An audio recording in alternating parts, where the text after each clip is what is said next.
Charlas astrológicas de todas las ramas, contemporánea, psicológica, predictiva, tradicional. Mesas redondas y temática espontánea. Un encuentro mensual. Comparte con nosotros información, conocimientos y experiencias de forma libre o profesional.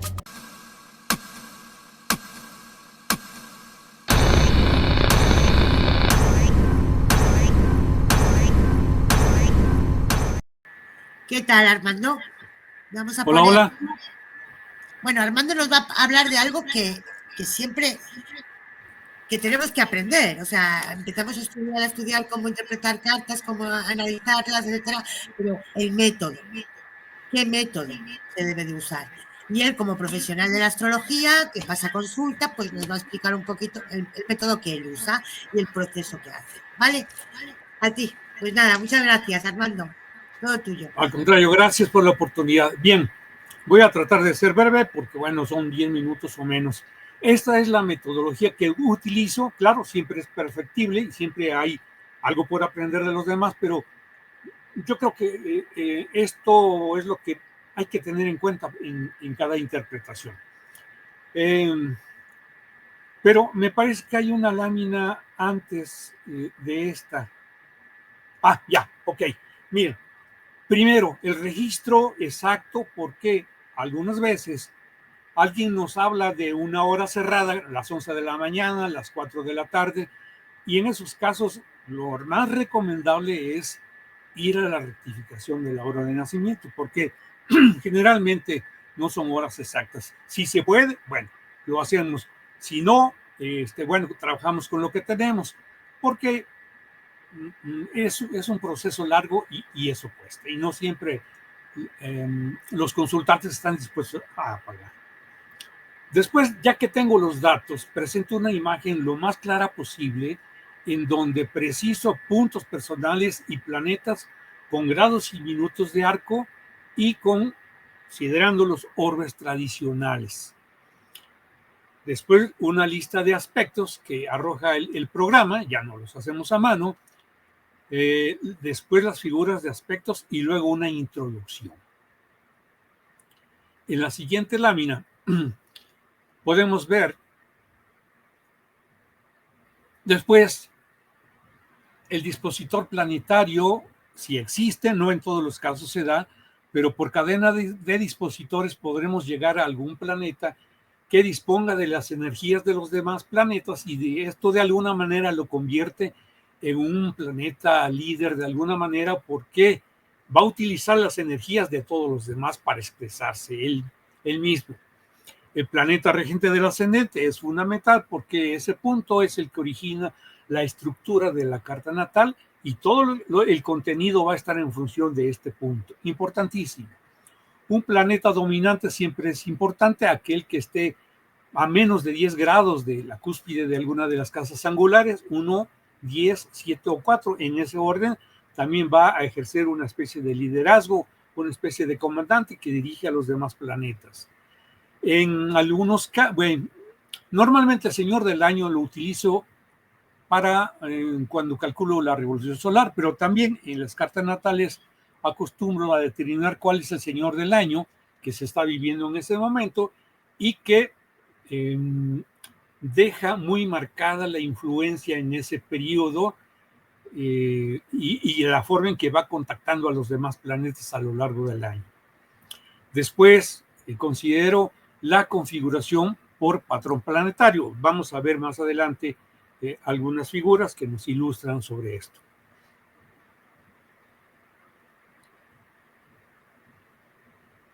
Esta es una imagen lo más clara posible que puedo presentar para que el consultante lo pueda apreciar de todo lo que voy después definiendo en la carta. Bien, en la siguiente podemos ver un listado de aspectos que nos arroja el programa y que el consultante puede ir comparando de acuerdo a la descripción y cómo es que corresponde a un registro en una lista de aspectos.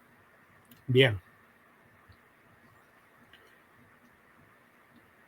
Cada carta puede entrar en una clasificación que hace más de 40 años hizo Mark Edmund Jones, y en donde, bueno, aquí aparecen 8 posibles configuraciones. Son más, pero son básicas. Por ejemplo, si la carta tiene una distribución en la mitad de los sectores, es un tipo tazón. Si es lo mismo, pero con un planeta opuesto a los demás, que lo convierte en líder, es una especie de cubeta.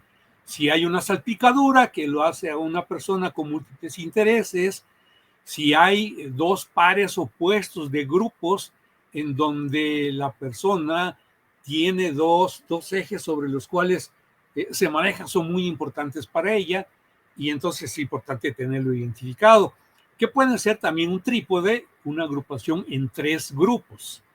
Habrá 3 áreas de interés. Habrá otras personas que tienen su carta en un grupo restringido que se llama paquete o un atado, y donde es una persona, digamos, especialista porque se concentra en actividades muy concretas y no le interesa el resto de lo demás. O una carta en locomotora donde la distribución se asemeja a una máquina donde el planeta líder es el que va adelante de todos los demás y que es el primero en cruzar el ascendente, y entonces eso también lo convierte en un planeta líder.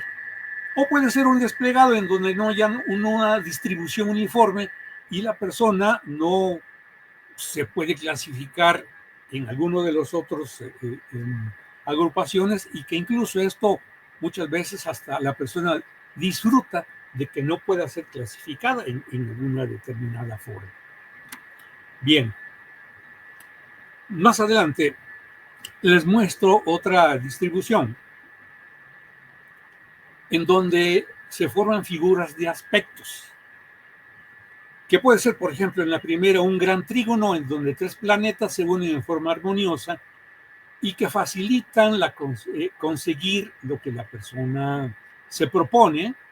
Esto facilita muchas las cosas, pero también es un riesgo porque puede hacer que la persona se vuelva pues un tanto holgazana, en el sentido de que no necesita hacer muchos esfuerzos para conseguir lo que pretende. Y así tenemos una cometa cósmica, la mitad de una media cometa, una hebra cósmica, un semicuadrado cósmico con puras líneas tensas, que también va a tener efectos concretos en la carta, o un gran quincuncio. En la lámina siguiente tenemos otros 6 formas posibles de agrupación de los planetas. Una gran cuadratura, que es como un círculo vicioso en donde un área que representa tensiones se refleja en varias otras, y que es difícil poder ir resolviendo todo porque casi siempre se presentan en forma simultánea y hay que hacer un trabajo interno intenso, pero que presenta una gran oportunidad de desarrollo de la persona. Una T cuadrada también es una figura que representa tensiones y que representa grandes retos, que presenta enfrentamientos, pero que también grandes posibilidades de logro. Un gran sextil es al contrario, esto nos facilita mucho las cosas, fluyen y también se consigue con cierta facilidad lo que se presenta.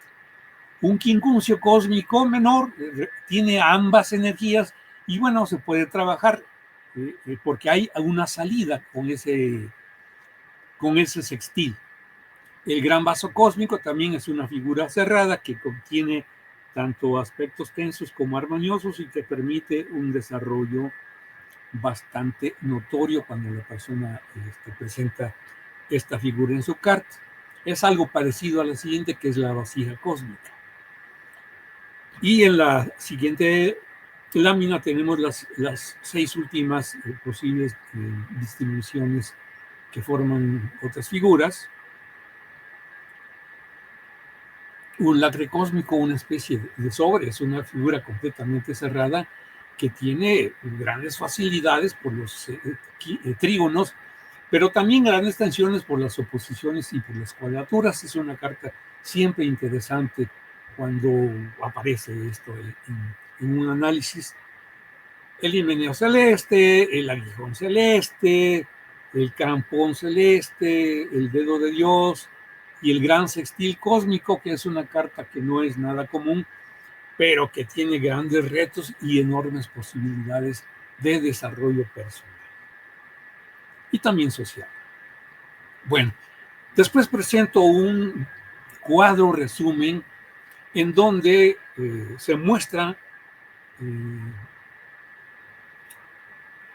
una información que nos habla mucho del temperamento de la persona, porque agrupa por modo cardinal, fijo, inmutable, la proporción de planetas presentes que tienen valores específicos y que del lado derecho podemos ver que corresponden a diferentes valores, en donde los más importantes van a ser los más altos y los más bajos van a hablar de carencias. Y así con la distribución por elementos: fuego, tierra, aire y agua. En este caso, por ejemplo, vemos gran proporción de planetas, signos de agua, que nos habla de emotividad, de empatía, de contacto con los demás, pero tal vez poca energía por entusiasmo, porque la proporción menor está en planetas en signos de fuego. Y así las casas angulares, sucedentes y cadentes también nos dan información adicional para poder determinar la tendencia de la persona de acuerdo con su carta. En la siguiente lámina podemos ver una agrupación muy simplificada en hemisferios. Básicamente yo tomo las dos esferas del lado derecho, en donde el hemisferio izquierdo nos habla de cuando la proporción es más alta, que hay iniciativa, arranque, entusiasmo, emprendimiento, y del lado derecho la persona generalmente es más proclive a aprovechar las oportunidades que se le presentan. En la otra distribución de hemisferios superior e inferior, vemos, por ejemplo, que hay una preponderancia en el hemisferio superior, que es el hemisferio sur, y menor en el hemisferio norte, que es el inferior. Quiere decir que la vida exterior de la persona es mucho más activa que su vida interior. Y bueno, el ascendente yo le doy gran importancia, porque no solo nos habla del temperamento de la persona, sino sus gustos, su personalidad, su inclinación, cómo le ven los demás, actitudes, carácter, comportamiento, cualidades, su mentalidad, sus motivaciones, sus necesidades, y también su magnetismo personal. Entonces yo aquí enfatizo bastante el punto que marca el ascendente. Y para poder hacer una descripción detallada de las posiciones planetarias por signo, casa y aspecto, tomo en cuenta mucho la tabla de dignidades y debilidades planetarias con los términos egipcios.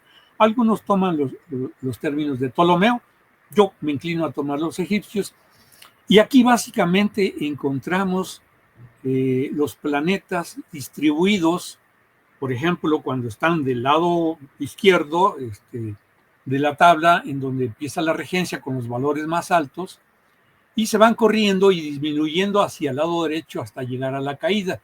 Esto básicamente nos habla de la calidad con que se expresa un planeta. No nos habla de la fuerza, sí de la calidad. Bien, en la siguiente lámina que vamos a ver, ahí considero la posición por casa de Quirón. No considero yo la posición por signo, que sí, también se puede considerar, pero como Quirón es un planeta lento que tarda 50 años en cada signo, pues bueno, particulariza más la posición por casa, y a lo largo de las interpretaciones he visto que se ajusta bastante el mito de Quirón, que es aquel dolor interno que vivimos generalmente a las primeras edades de la vida, y que ocasiona, bueno, que se expresa por medio de algunos conflictos, algunas frustraciones y algunos dolores que difícilmente se pueden erradicar, porque Quirón es un mito en donde la herida permanece, pero desde luego hay una metodología para poder ir sanando aquellas heridas que tenemos.